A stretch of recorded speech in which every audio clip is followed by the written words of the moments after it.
Hi friends, అందరికీ నమస్తే. నా పేరు మోహన్. నేను ఎస్ఎట్ మామ నుంచి మాట్లాడుతున్నాను. ఈరోజు టాపిక్ ఏంటంటే ఆర్థిక స్వేచ్ఛ. ఆర్థిక స్వేచ్ఛ ఉండాలంటే మనం ఏం చేయాలి?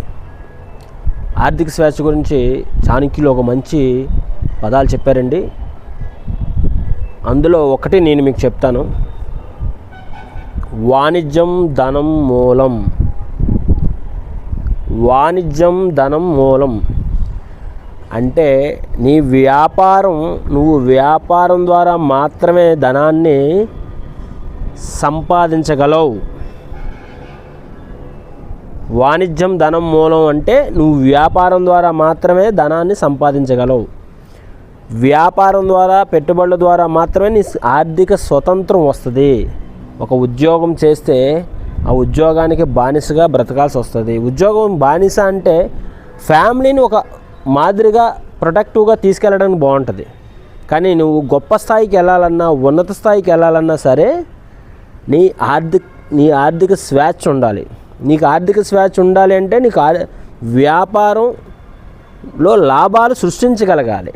నువ్వు వ్యాపారంలో లాభాలు సృష్టించగలగాలంటే వ్యాపారం మీద అవగాహన తెచ్చుకోవాలి. ఎప్పుడైతే ఆ వ్యాపారం మీద జ్ఞానం నీకు కలిగిందో ఆటోమేటిక్గా నీకు ధనం సృష్టించబడుతూనే ఉంటుంది. ఓకేనా? సో ఆలోచించండి. చాణక్యులు చెప్పిన ప్రతి పదం చాలా గొప్పది. వ్యాపారం ధనం మూలం. డబ్బు వ్యాపారం ద్వారా సృష్టించబడుతుంది అనే దానికి నిదర్శనం ఎన్నో కంపెనీలు, పెద్ద పెద్ద కంపెనీలు ఉన్నాయి.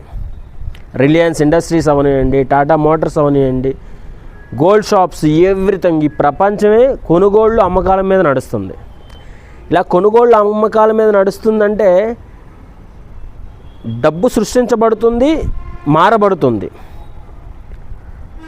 అప్పుడే చూడండి, ఈ డబ్బు సృష్టించబడుతున్న ఈ కంపెనీలు ఏవైతే ఉన్నాయో ఈరోజు ప్రపంచ స్థాయిలో నెంబర్ 1 సిచ్యువేషన్లో ఉన్నాయన్నమాట.